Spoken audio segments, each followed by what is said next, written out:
Hello guys, I am Sumit and welcome to our series on officially physics. हम इसमें साथ में क्रैश कोर्स कर रहे हैं, रिवीजन कर रहे हैं फिजिक्स का। तो हमारा लास्ट ऑप्टिक्स का जो वीडियो था उसमें हमने देखा कि भाई इंट्रोडक्शन प्लेन मिरर के केस में, फिर हमने कर्व्ड मिरर को डिटेल में पढ़ा। हमने सब देखा कि कर्व्ड मिरर का image distance, object distance, focal length क्या होता है, कैसे अप्लाई करते हैं, किस टाइप के क्वेश्चन आ सकते हैं, मैग्नीफिकेशन क्या होता है, ये सारी चीज़ें हमने देखी। आज हम लेकिन हमने अभी तक एक चीज़ की इस केस में बात नहीं करी है, क्या कि भाई इमेज फॉर्म कैसे होती है, ठीक है, कहाँ फॉर्म होती है, वी क्या है, यू क्या है, ये सब तो बता दिया।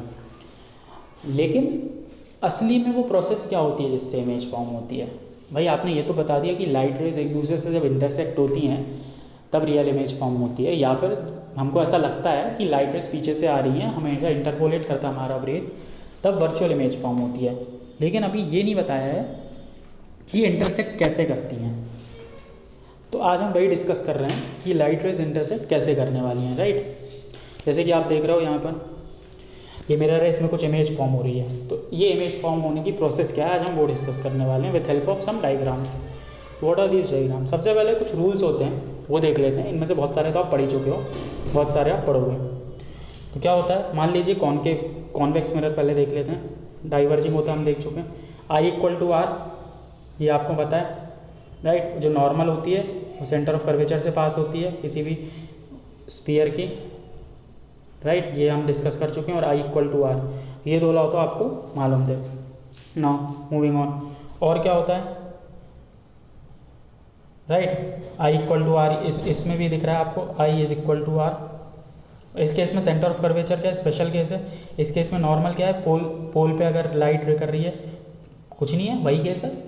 इस पॉइंट को और सेंटर ऑफ कर्वेचर को से पास होने वाली लाइन, मतलब प्रिंसिपल एक्सेस ही इस केस में नॉर्मल हो जाती है, राइट। नाउ अगर कोई लाइट रे नॉर्मली पड़ रही है, फॉर एग्जाम्पल ये आपका मिरर है, ठीक है, ध्यान से देखिए आप। अब इस पर लाइट रे कैसे आ रही है, लाइट रे इस पर दूसरी ले लेता हूँ मैं। लाइट रे इस पर ऐसे इंसिडेंट हो रही है, ठीक है। अब मेरे को इस पॉइंट पे क्या बनाना है, इस पॉइंट पे मैं पहले नॉर्मल बनाऊंगा, तभी मैं एंगल ऑफ इंसिडेंस निकाल पाऊंगा। तो इस पॉइंट पे नॉर्मल जो है मैंने बनाई, तो मान लीजिए पिंक कलर से नॉर्मल बना रहा हूँ, तो ये नॉर्मल सेंटर ऑफ कर्वेचर से पास होगी, राइट। लेकिन मैंने देखा कि भाई ये लाइट की जो इंसिडेंट रहती है तो अलॉन्ग द नॉर्मल ही है, मतलब नॉर्मल ऐसी है और ये नॉर्मली की नॉर्मल अलॉन्ग द नॉर्मल ही है। तो इस केस में एंगल ऑफ इंसिडेंस क्या होगा? What is angle of incidence? Angle of incidence is angle between incident ray और नॉर्मल रे। तो इस केस में तो दोनों एक ही लाइन है, तो मतलब angle of incidence is zero. What will be angle of reflection? Zero. तो एंगल ऑफ रिफ्लेक्शन भी जीरो होगा। तो एंगल ऑफ रिफ्लेक्शन क्या होगा? Angle between normal and incident ray. तो मतलब जो रिफ्लेक्टेड रे होगी वो भी अलॉन्ग द नॉर्मल होगी। तो रे ऐसे आ रही है और ऐसे ही वापस जा रही है, राइट, ठीक है। ये कॉन्वेक्स मिरर का केस है, कॉन्केव मिरर के केस में भी ऐसे ही होगा। रे ऐसी आ रही है सेंटर ऑफ कर्वेचर से और उसी के अलॉन्ग जा रही है वापस, राइट। तो ये एक और केस हो गया। देखिए अभी तक एक ही रूल, वही दो ही रूल्स पे काम हो गया पूरा। Angle of incidence equal to angle of reflection, और नॉर्मल कैसे बनाते हो वो सेंटर ऑफ कर्वेचर से पास होती है, ठीक है। ये बस उसका स्पेशल केस था और कुछ नहीं। तो अगर कोई नॉर्मल ऐसे अलॉन्ग, अब ये भी देख लो, अगर कोई प्रिंसिपल एक्सेस के अलॉन्ग अगर कोई रे आ रही है इस केस में, तो वो कैसे रिफ्लेक्ट होगी? अगर प्रिंसिपल एक्सेस के अलॉन्ग आ रही है तो प्रिंसिपल एक्सेस खुद में एक नॉर्मल होती है, तो वो वापस प्रिंसिपल एक्सेस के अलॉन्ग ही रिफ्लेक्ट हो जाएगी, राइट। ये एक और केस हो गया आपका, ठीक है। Angle of incidence is equal to angle of reflection होता है, राइट। ये भी आप पढ़ चुके हो कि अगर कोई रे पैरेलल आ रही है, ठीक है, उल्टा अगर कोई रे पैरेलल आती है तो वो फोकस से पास होती है, ठीक है। ये प्रिंसिपल एक्सेस के पैरेलल रे है तो ये जिन पॉइंट से पास होगी वो पॉइंट होगा फोकस से पास होती है। तो इसका इन्वर्स भी ट्रू है। अगर कोई रे इस तरह आ रही है, मतलब इंसिडेंट रे ऐसी है कि वो फोकस से पास हो रही है, जैसे कि इस केस में देखो आप, फोकस से पास होती हुई आ रही है, तो जो रिफ्लेक्टेड रे होगी वो पैरेलल हो जाएगी।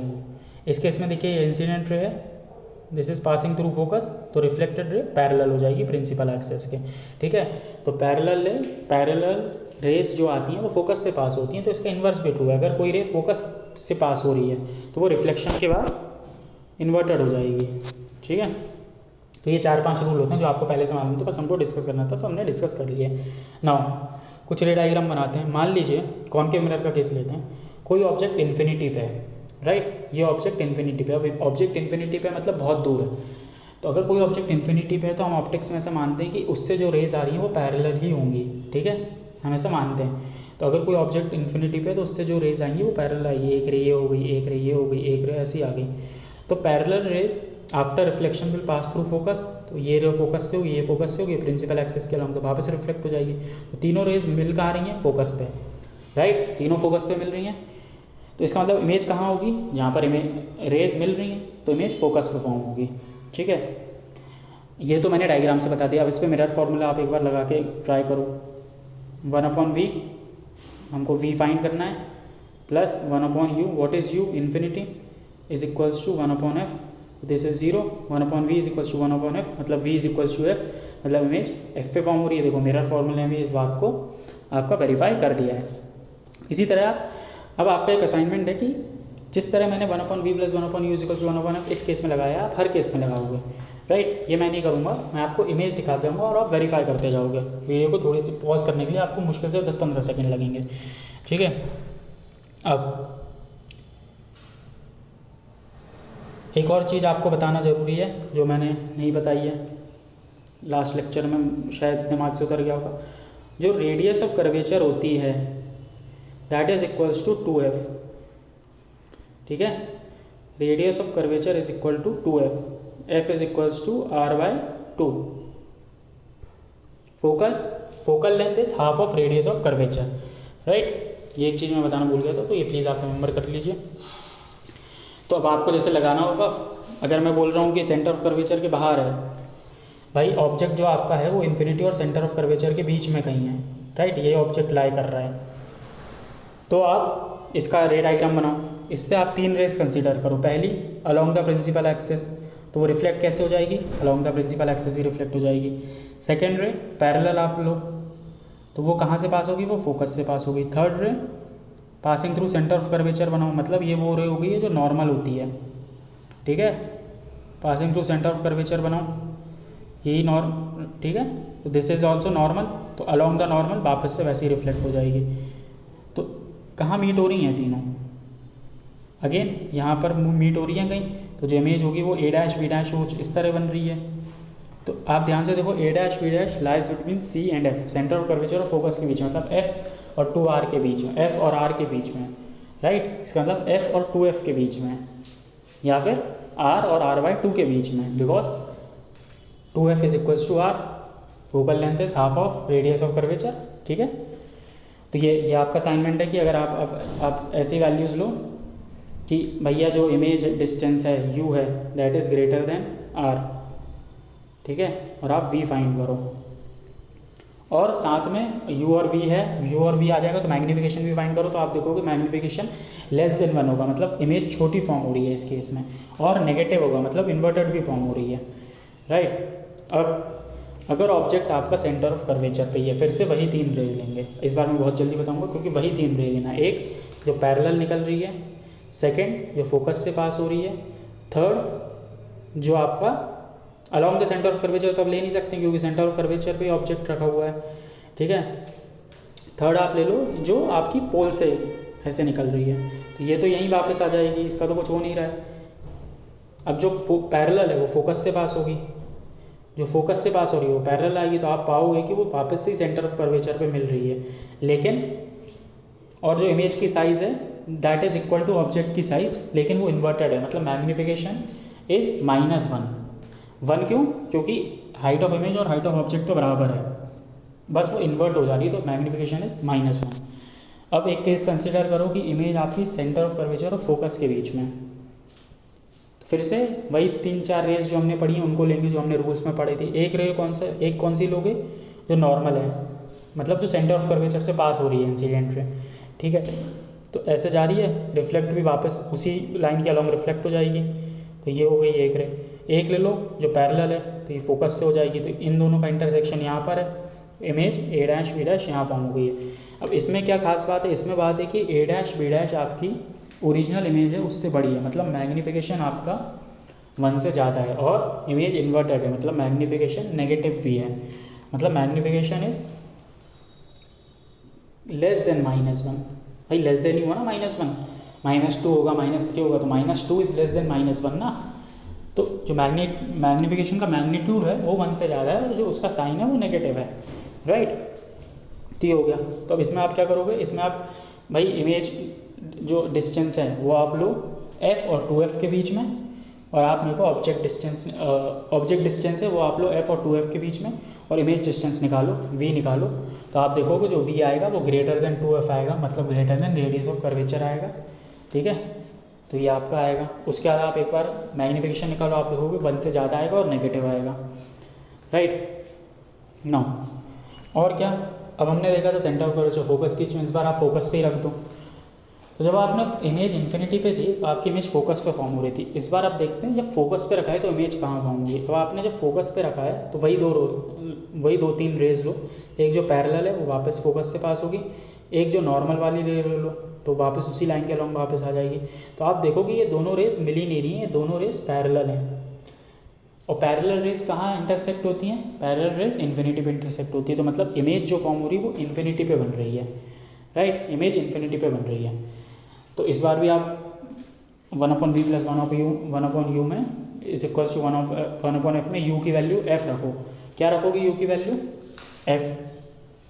साइन कन्वेंशन ध्यान से रखेंगे, और राइट फोकस यहाँ पर नेगेटिव है क्योंकि हम कॉनकेव मिरर की बात कर रहे हैं, राइट, लेफ्ट में लाई कर रहा है तो f इज़ नेगेटिव। आप ऑब्जेक्ट डिस्टेंस भी अभी तक हमने जितना लिया है हर जगह नेगेटिव ही लिया है, राइट। तो साइन कन्वेंशन ध्यान से रखेंगे।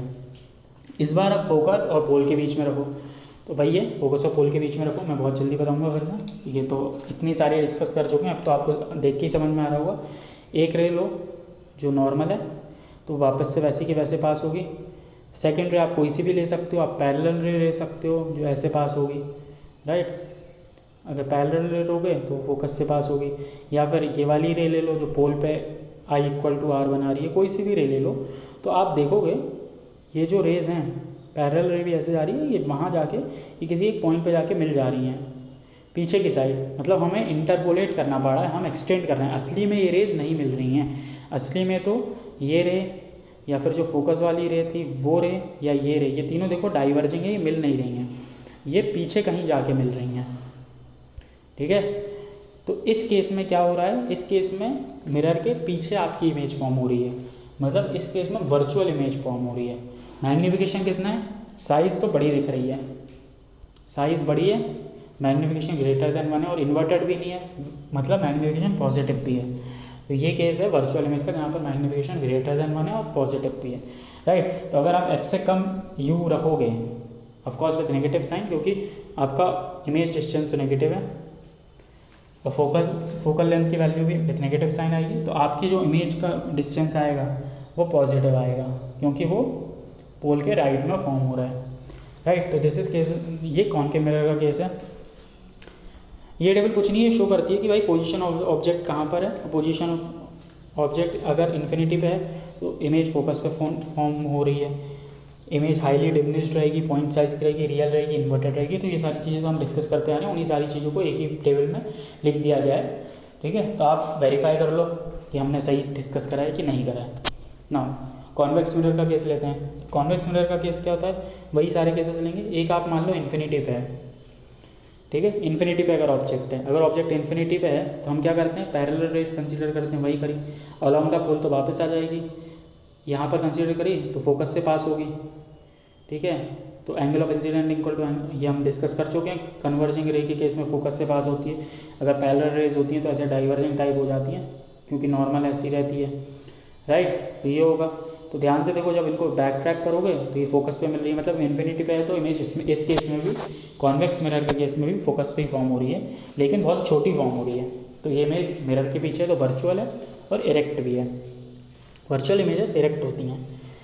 अब अगर इन्फिनिटी और पोल के बीच में किसी भी पॉइंट पे रख दोगे तो इमेज फॉर्मेशन का प्रोसेस क्या होगा, एक पैरेलल रे ले लो जो ऐसी रिफ्लेक्ट होगी, तो इसको बैक ट्रैक करो, एक नॉर्मल वाली रे ले लो, राइट, तो वो वापस से अपने पोजीशन पे आ जाएगी। नॉर्मल वाली रे जब मैं बोल रहा हूँ क्या मतलब है, मतलब वो रे जो अलॉन्ग द नॉर्मल है। अब नॉर्मल क्या होगी, इस पॉइंट पे सेंटर ऑफ कर्वेचर को ज्वाइन करने वाली लाइन, तो इसी लाइन के अलॉन्ग एक रे ले ली तो वो वैसी की वैसी रिफ्लेक्ट हो जाएगी, ठीक है। तो अभी मिल तो है नहीं रही, अगेन डाइवर्जिंग है, एक ऐसी जा रही है, एक ऐसी जा रही है, तो ये पीछे ही मिलेंगी कहीं, जब पीछे मिल रही हैं तो यहाँ पर ए डैश बी डैश आपको इमेज मिल रही है। तो ये जो ए डैश बी डैश है ये एक तो छोटी बन रही है ए बी से, आप देख रहे हो ऑब्जेक्ट से छोटी है इमेज, लेकिन वर्चुअल है और रेक्ट है, ठीक है। इसका मतलब है वर्चुअल इमेजेस रेक्ट होती हैं, ये भी कर लिया।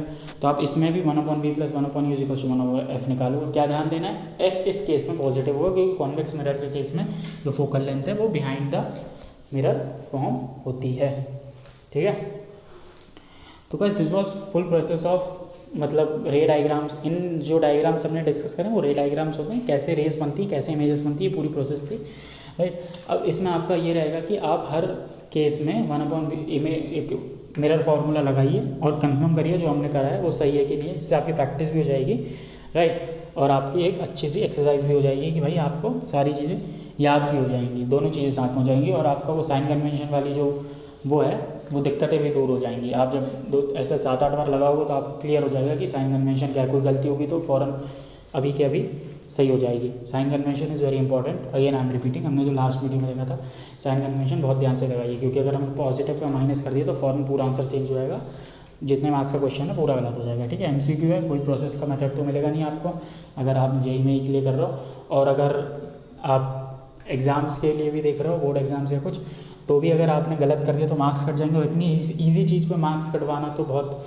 दिमाग की बात है नहीं, राइट। तो that's it for today, thank you guys.